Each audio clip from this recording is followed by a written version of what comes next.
Hi there, Tammy Beard with Stampin' Savvy. I'm an independent Stampin' Up demonstrator here today to share with you a really fun Stamparatus technique that I call the hinge technique. And we're going to be doing this stamping right here. And this is set up for a Thanksgiving card. And I've got another example here that I did. This one was done to create an ombre effect. Really easy to achieve this on the Stamparatus. So I want to show you how to do that today. So the stamp that you see right here, actually it's two stamps, is from the Warm Hearted stamp set. Now this is what Stampin' Up calls a host set. And the thing that's special about this set or any of the host sets is that they can only be earned on orders of $150 or more. And at that point, you earn rewards from Stampin' Up. And so you can take your rewards and you can purchase these stamp sets at a bargain basement price and get them for free. So let me show you an example. In the holiday catalog, on page 54 and page 55, it says just for hosts. So there's two sets in this holiday catalog. One is the Warm Hearted that we are going to be using today. That's a photopolymer set. Or there's also the Hung with Care, which is a classic red rubber set. So if you notice on here, it says $10. So at $150, you earn 10% rewards from Stampin' Up. That's $15.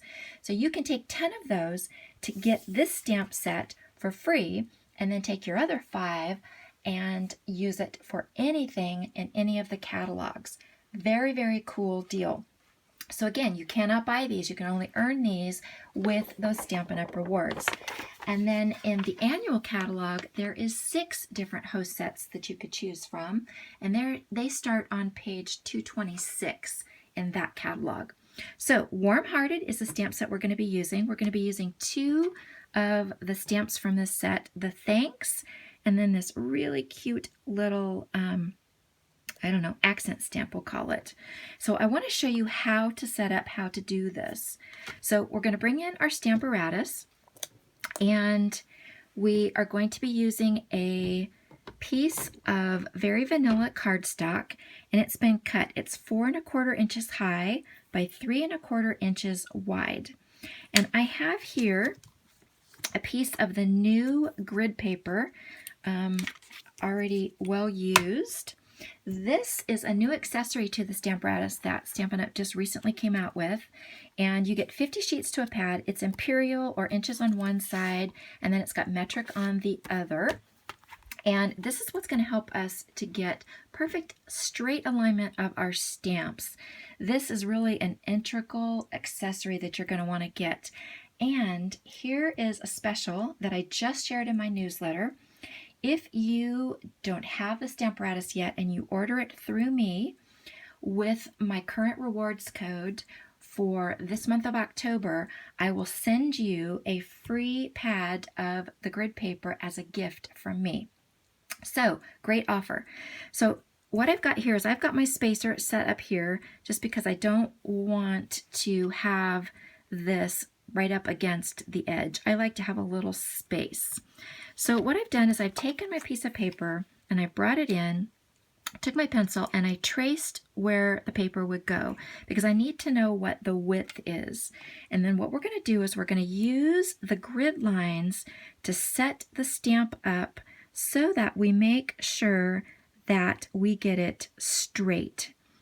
And it's really kind of a challenge to do without the grid paper, but this makes it super, super easy. So I know where my paper ends here because we marked it off with the pencil line. So I'm trying to get it kind of lined up left to right. Let's move this back. Now I can't look directly down on it because the camera's there, so I'm hopefully going to get close. Okay, I think that's good. We're going to go ahead and we're going to drop that down, and then it's going to pick up the stickiness of the stamp is going to get picked up by this hinge plate. Okay, so now we're going to bring our paper in, and I'm going to go ahead and I'm going to bring in one of the magnets. And this is important. You want to make sure that your cardstock is aligned at the bottom and up against that spacer. Or if you were using Without it, you always want it to be in the corner where it's up against something, makes it easy, especially when you're working with the photopolymer stamps that are really sticky, because the paper wants to kind of lift with it.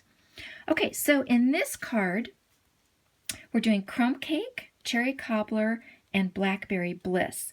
Now, because I've got kind of a light, a medium, and a dark, I like to start with the lightest one first, because then I don't have to clean my stamps as I go. So what we're going to do is we're going to lift this up perpendicular to the Stamparatus, and we're going to move this up once and two hinge notches up. And that's where we're going to be, is right here. So now I've got the closed case that I'm keeping right here, and that kind of helps to level this out, so it makes it easier to ink this up.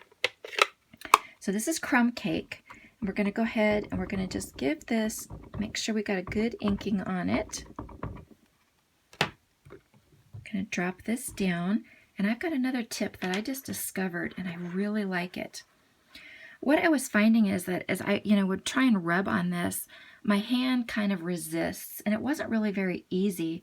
So what I did is I went and found a eyeglass case. These were magnifiers from Costco, I think, and they came with these cases, and they're designed to be scratch proof so that you can store the glasses in it, but then you also can clean your glasses. So any of the like microfiber cloths that come with glasses to clean them would also work. But what I found is that I like to use that to rub my plate across, and it just glides so nice and simple and easy. I really like it. And look at that. Lovely. Let's go ahead and we're going to move this down one notch. I'm not even going to clean it because we're going to move to a darker color, and I'm not really worried about that. Most of the ink is already going to transfer here. So this is cherry cobbler. Let's move this down. Now before I stamp, we want to make sure that our cardstock stayed down at the bottom and off to the side, and it looks like it did. And you know what? I see right here that I did not get the T all the way. Now we could do repeat stamping and fix that, but let's go ahead and try and catch that now. Okay, give that a rub. Kind of hold the cardstock, and there you go. And see, I didn't get that T very well. So let's do that again.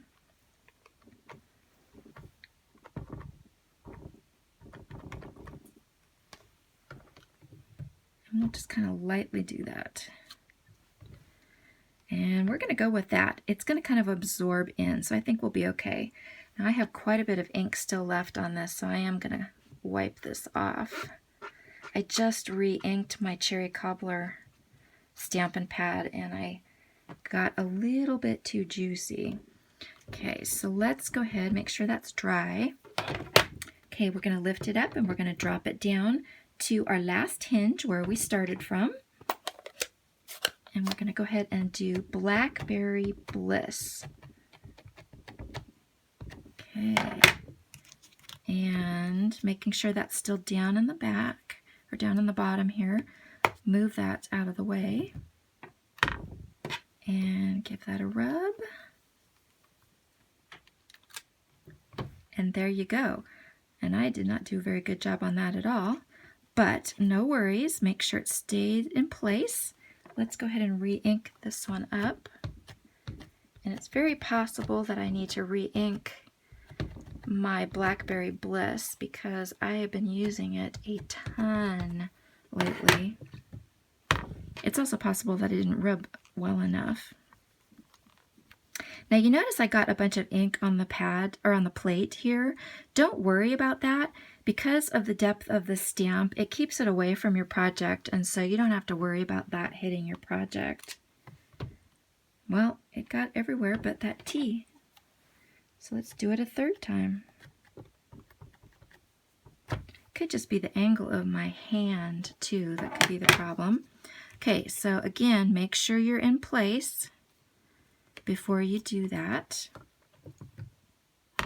You don't have the lifting of the cardstock quite so much as with the red rubber as you do with the photopolymer, just because of the stickiness. but we're going to go with that. I'll fix that off camera, but you can keep continuing to do that until you get it where you want it to be. And that's the beauty of the Stamparatus, is that you can do the repeat stamping and get your stamp in exactly the same place until you're happy with your stamped image.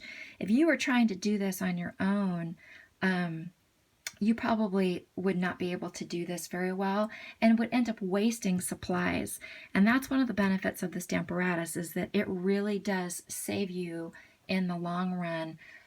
Mistakes are basically a thing of the past. Okay, so now we've got our cardstock still in here, and I want to show you one other trick that we're going to do. And I'm going to clean this off just so that I don't get ink all over my hands. This is just a piece of the simple chamois. I just took one and I just cut part of it off. I just find that I really like having a smaller piece for the Stamparatus. It works really, really well. Okay, so now what we're going to do is we're going to take this plate, we're going to lift it up, and we're going to flip it around so that that stamp is on the outside. And now we're going to place this little accent stamp here, and we're going to do our stamping for this little guy. And I'm going to eyeball that. We're going to drop that down. Okay. Now, if I wanted to do the same thing that we did before, and actually let's do that. Make sure that I have that right. Let's look at that and see if that looks like it's straight. Now, it looks like it's a little off to me, but I can't put my head over it. So we're going to go ahead and just go with this. You would not have that problem because you can look straight over it, but you do not want to look at the back of my head. So let's go ahead and we're going to bring in soft suede. It's the accent that's going to match that card base. We're going to ink that up. Whoops. Go ahead and give that. Now, when you have little stamps like this, you don't want to press too hard because they'll displace fairly easily because there's just not much to them, right? Okay, we're going to move this up and just give that a quick ink here. And move it up one more. Quick ink. Make sure that's out of the way. One more, and there we are. You are all done. So look at that. Absolutely quick and simple. Now, you could do this on your own if you don't have the Stamparatus, but it would be a little more time consuming. But you could take your grid paper and, just bring in a pencil and then just do pencil lines, where you would mark ahead of time and then do your stamping. But the Stamparatus, to me, is the way to go. And then the other thing, too, is that if you're going to say, let's say you want to do this as your Thanksgiving card, then what I would suggest that you do is pre-cut all of your cardstock pieces ahead of time. And then do your stamping one at a time. So, ink it up and do like all of your crumb cake, all at the same time. Let's say you've got 20 of them that you want to make. Do crumb cake all at once. And then that way you're only moving the hinge plate one time. Okay, and then you would come and you would bring your hinge down, and then you would come back and you would ink up the cherry cobbler and you would do all 20 of them. And then, repeat it to do the blackberry bliss and then to do that. And then do your assembly afterwards. It'll go very, very quickly. You could bust out 20 of these probably in less than 5 minutes. The entire stamping on everything. It goes very, very quickly. So that is how you do the hinge technique. It's really, really simple. So think of all the different sentiments that you can do, or the different stamps. It's just a lot of fun to do. And, again, I recommend the host sets. The Warm Hearted is one of my favorites just because you've got so much variety for fall and winter here.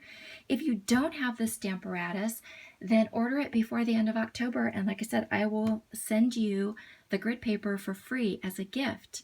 $50 and more also earns the reward kits, which are really popular with my customers. So add something to it and I will send you that as well. I will put the current rewards code for October in the YouTube description. along with some measurements. And if you've got any questions or comments, please leave them for me. I love to hear from you. Thanks for watching. So until next time, bye-bye.